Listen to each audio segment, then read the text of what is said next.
Bon, donc ce que vous avez à faire pour ce quatrième TP, donc c'est comme d'habitude. Vous allez étudier donc la plante qu'on vient de vous distribuer et qui est bien l'hibiscus. Vous connaissez bien l'hibiscus, c'est quoi? Vous le voyez souvent dehors, dans la nature, et à la fac même, d'accord? Donc vous allez faire une étude complète, comme d'habitude. Appareil végétatif, la tige et les feuilles, et puis l'appareil reproducteur, donc les caractères de l'appareil reproducteur, tout en commençant par déterminer le type d'inflorescence, et puis l'analyse de la fleur. Donc nous commençons toujours par étudier le périanthe, tout ce qui est le calice et la corolle, et puis l'androcée et le gynécée. Et on termine par établir la formule florale et le diagramme floral. Allez-y. Donc quel est le premier point par lequel vous commencez votre étude? Avant les caractères de l'appareil végétatif. Avant tout, c'est quoi? Le type biologique. D'accord? Et comment vous déterminez ce type biologique? Alors déjà, vous avez juste des échantillons. L'hibiscus, vous savez que c'est un arbuste. On n'a pas pu vous ramener toute la plante, mais c'est juste des échantillons. Alors comment vous allez faire pour définir votre... Comment vous allez faire pour déterminer le type biologique? Sur quoi vous vous basez pour déterminer le type biologique? La position des bourgeons. La position des bourgeons de rénovation. Alors ici, vous avez juste des échantillons.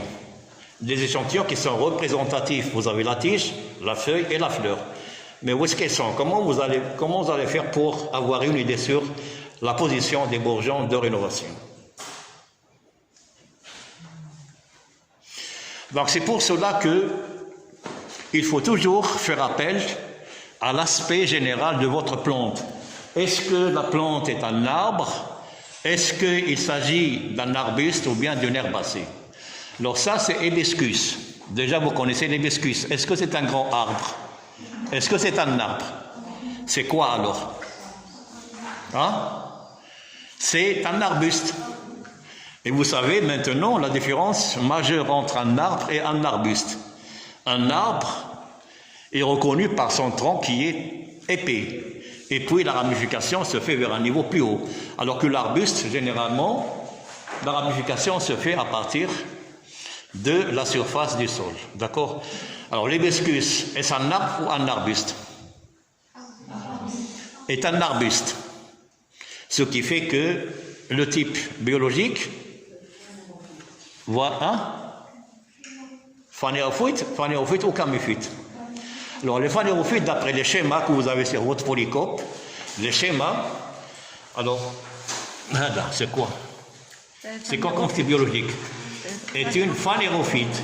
Et les phanérophytes, en fait, c'est réservé pour les arbres. Et à côté, c'est des arbustes, c'est des caméphytes. Donc les arbustes sont des caméphytes. Donc c'est comme ça qu'on définit généralement le type biologique.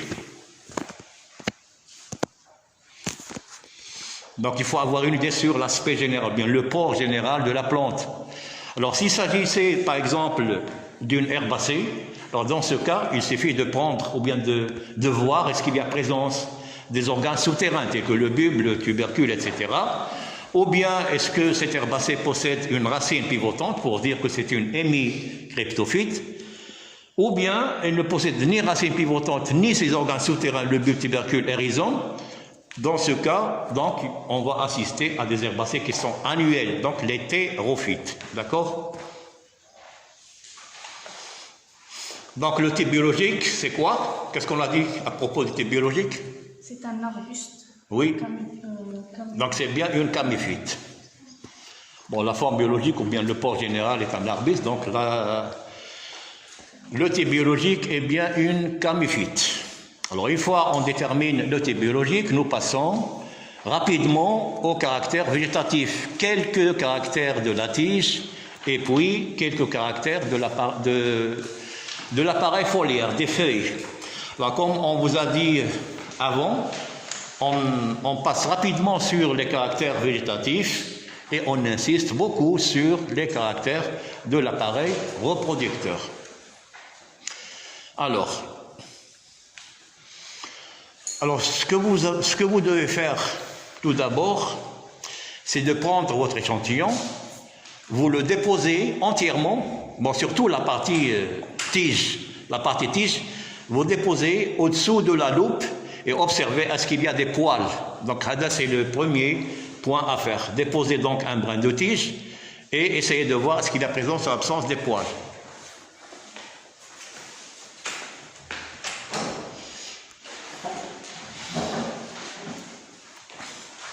Branchez les loupes, allumez-les. Voilà. Donc déposez, en même temps regardez, est-ce qu'il y a présence des poils.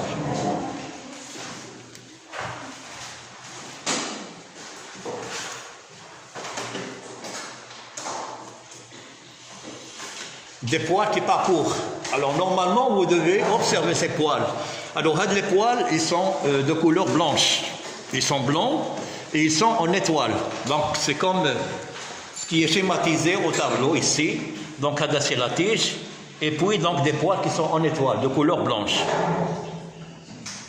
Observez-les.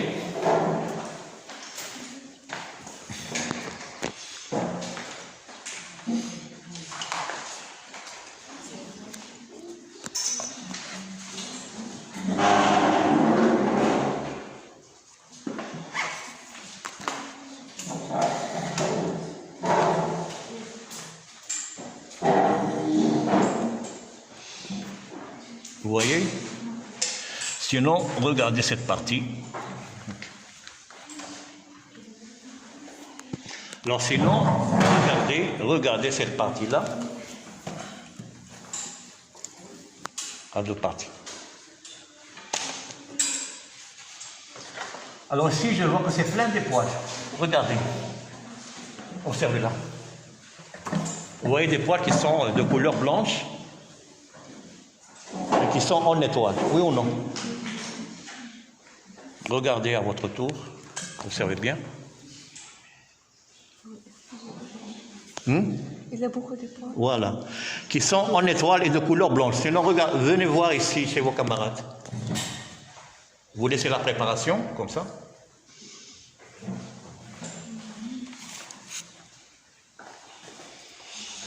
Alors sinon, venez voir chez vos camarades.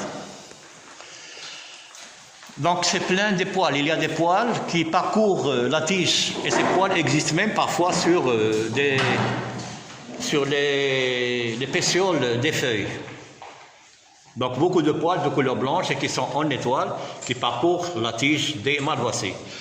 Alors pour les bescus, vous savez que c'est une espèce qui appartient à la famille des malvoises. La famille des malvoises. Et généralement, la famille des malvoises est caractérisée par la présence de ces poils qui sont en étoile et qui parcourent la tige. Donc c'est parmi les caractéristiques morphologiques. D'accord? Donc ça, c'est la première caractéristique morphologique de la famille des malvoises, à laquelle appartient l'hibiscus.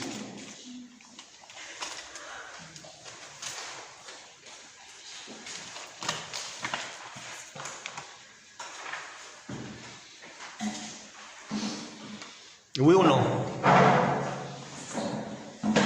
Vous en avez vu?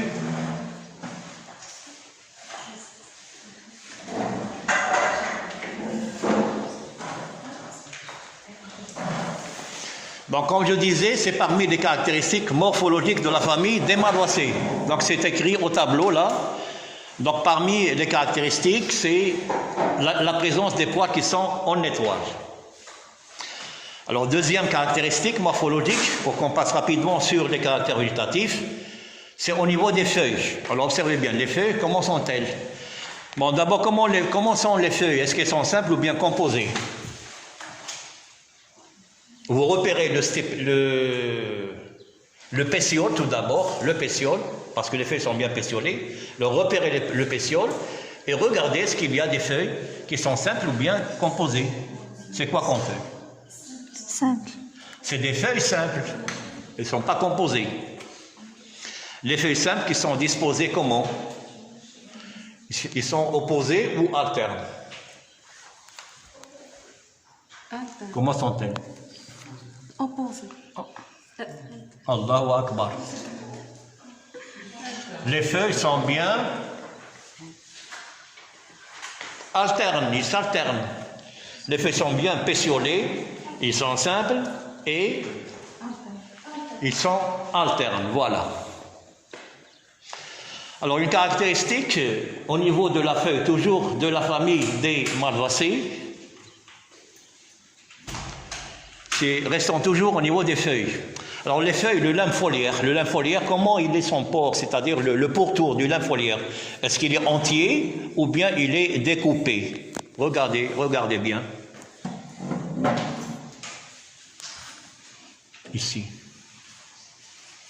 Ici même.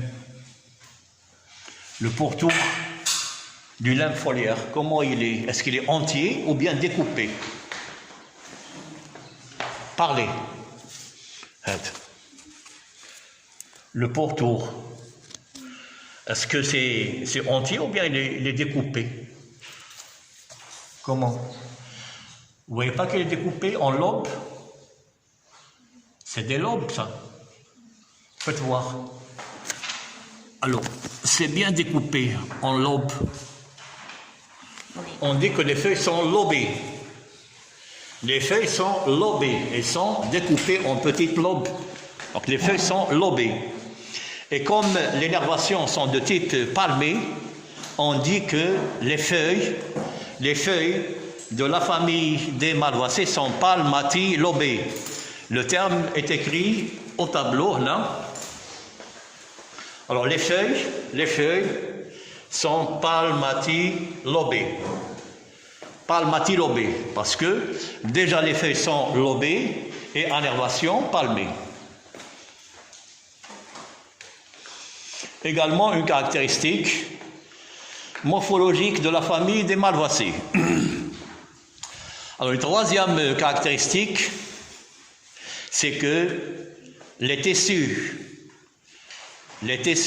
des malvacées sécrètent une substance végétale qui est riche en polysaccharides et que l'on appelle le mucilage. Le mucilage, c'est écrit au tableau, le mucilage. Une substance végétale qui est visqueuse. Alors tout à l'heure, quand vous analysez les pétales de l'hibiscus, vous allez voir que quand vous broyez ces pétales entre vos mains, vous les frottez, vous allez voir qu'une sorte d'une substance visqueuse qui sort des tissus. Donc c'est bien le mucilage. D'accord ?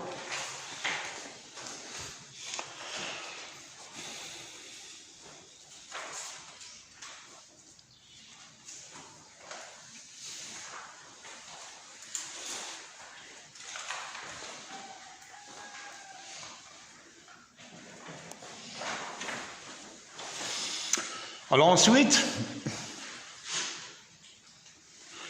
vous passez au caractère reproducteur, étude de l'appareil reproducteur, tout en commençant par l'étude ou bien la détermination de l'inflorescence, et puis analyse florale, étude du périanthe, le calice et la corolle, le gynécée et l'androcée. Et on termine par établir la formule florale et le diagramme floral. D'accord ?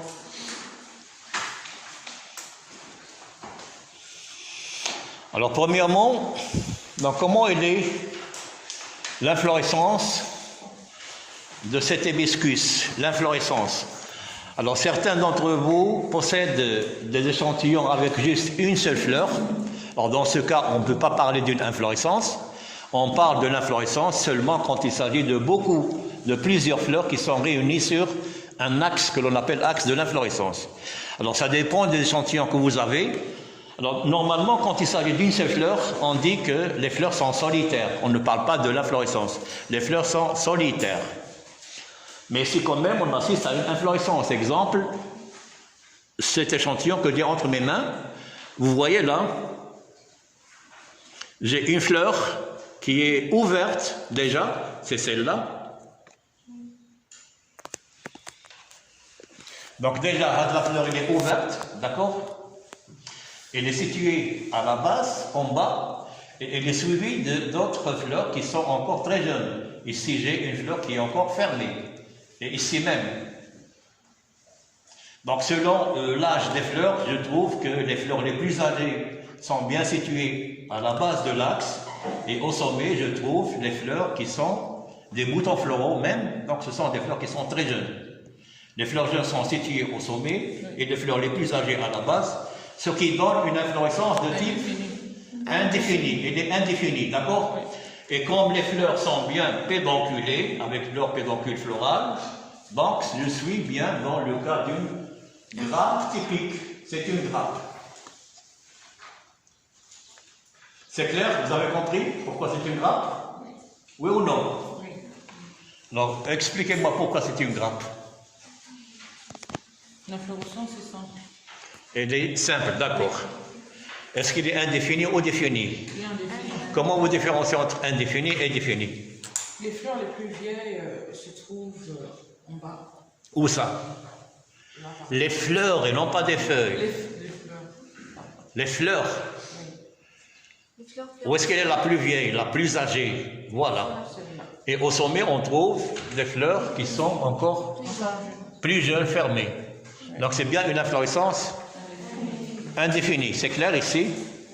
Oui ou non?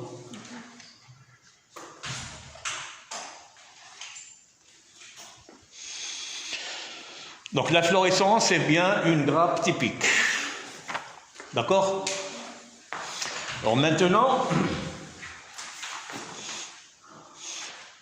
vous passez à repérer les pièces qui constituent tout d'abord l'enveloppe florale, ou bien le périanthe, et puis vous passez à voir ce qui se passe à l'intérieur de votre fleur. En allant de l'extérieur vers l'intérieur de la fleur. Alors qu'est-ce qu'on trouve? On commence toujours de l'extérieur. Vous prenez la fleur entre vos mains, en allant de l'extérieur. Qu'est-ce qu'on trouve? Est-ce que vous arrivez à distinguer entre le calice et la corolle? Où est-ce qu'elle est le calice? Où est-ce que... La corolle, où est-ce qu'elle est la corolle? La corolle, les pétales. Parlez. Les pétales. Les pétales. Les pétales. Où sont les pétales ici? C'est ce que vous voyez en rouge. C'est les pétales. Avant les pétales, c'est ce qui est en vert. Ce qu'on voit en vert, c'est les sépales. Mais avant les sépales, qu'est-ce qu'on trouve? Qu'est-ce qu'on voit? On voit d'autres pièces qui s'ajoutent au calice, aux sépales. Donc en allant de l'extérieur vers l'intérieur de la fleur, on trouve des pièces qui sont au nombre de combien? Comptez-les. 5, 6, 7, un nombre variable. Le nombre qui varie entre 5 et 7. D'accord? Alors, les pièces qui sont tout à fait à l'extérieur de la fleur, ça forme ce qu'on appelle le calicule. Le calicule. C'est écrit au tableau, regardez, C-A-L-I-C-U-L. Le calicule. C'est le calicule, donc des pièces qui s'ajoutent aux sépales pour qu'il y ait encore une meilleure protection des organes de reproduction. Donc, là, c'est le calicule. Alors, le calicule, c'est parmi les critères de reconnaissance des fleurs, de la famille des malvacées. Le calicule reste un critère de reconnaissance de la famille des malvacées. Donc, quand vous trouvez une fleur avec le calicule, donc, à 80%, vous êtes dans la famille des malvacées. Alors, le calicule, donc des pièces qui sont libres.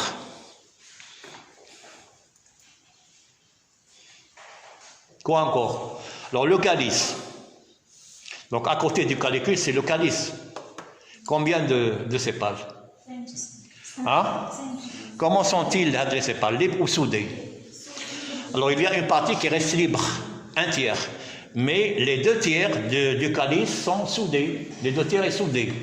Donc, là, On parle de la soudure quand elle affecte les 2/3. Donc ici, il reste juste une partie, un tiers des sépales qui restent libres. Donc on considère que les sépales sont bien soudés et qui sont au nombre de 5. D'accord?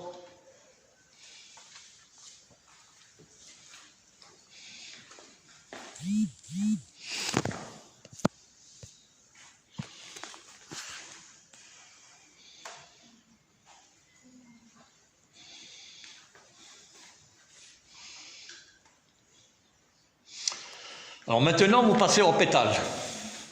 Comment sont-ils? Libres ou soudés? Alors tout à l'heure, le calice, et vous avez trouvé donc 5 sépales qui sont libres. On dit que le calice est dialysépale. Dialysépale. À chaque fois, on utilise ce terme botanique. Le calice est, pardon, je dis dialysépale. Gamosépale. Vous devriez normalement me corriger. Calice, les sépales soudés, donc un calice gamosépale. Alors pour les pétales, vous voyez que les pétales sont libres. Ils sont en nombre de 5, de couleur rouge, et ils sont libres. Donc nous sommes bien dans la sous-classe, nous sommes bien dans une corolle, comment? Dialipétale, d'accord? Le calice est gamosépale et que la corolle est dialipétale. Alors je reviens aux périanthes doubles. Qu'est-ce qu'on appelle un périanthe double? Un périanthe double, c'est quoi? Un périanthe double, c'est quoi? On en a parlé la dernière fois. Un périanthe double, c'est quand il s'agit à la fois d'un calice et d'une corolle. On distingue bien entre un calice et une corolle. Donc nous sommes bien dans un périanthe qui est double. Et le périanthe, quand il est double, ça caractérise la classe des dicotylédones. Donc vous êtes en train d'étudier un échantillon de la classe des dicotylédones parce que sur le plan floristique, le périanthe est double. À la fois, on a un calice et une corolle. Et si on vous demande, il s'agit de quelle sous-classe? Comment vous allez répondre à la question? Il s'agit de quelle sous-classe? Quelles sont les sous-classes de la classe des dicotylédones? Les sous-classes.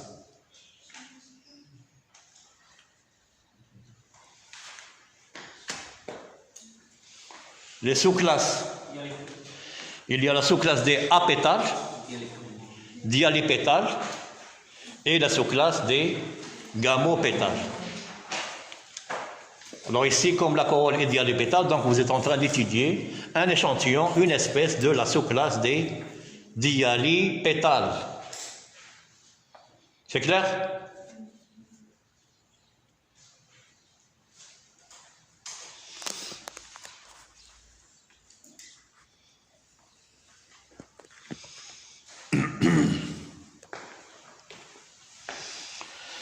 Alors pour la préfloraison, pour le calice qui est gamosépale, et comme on a dit la dernière fois, quand on a les pièces qui sont soudées, automatiquement, la préfloraison, ça va être de type valvaire.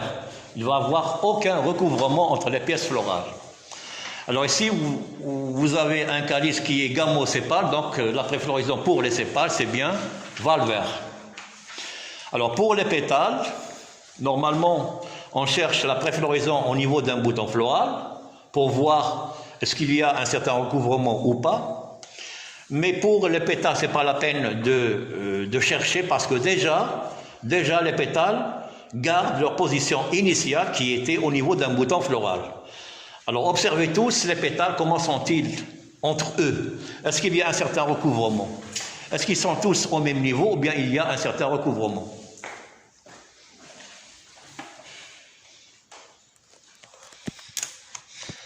Alors ici par exemple, qu'est-ce que je vois?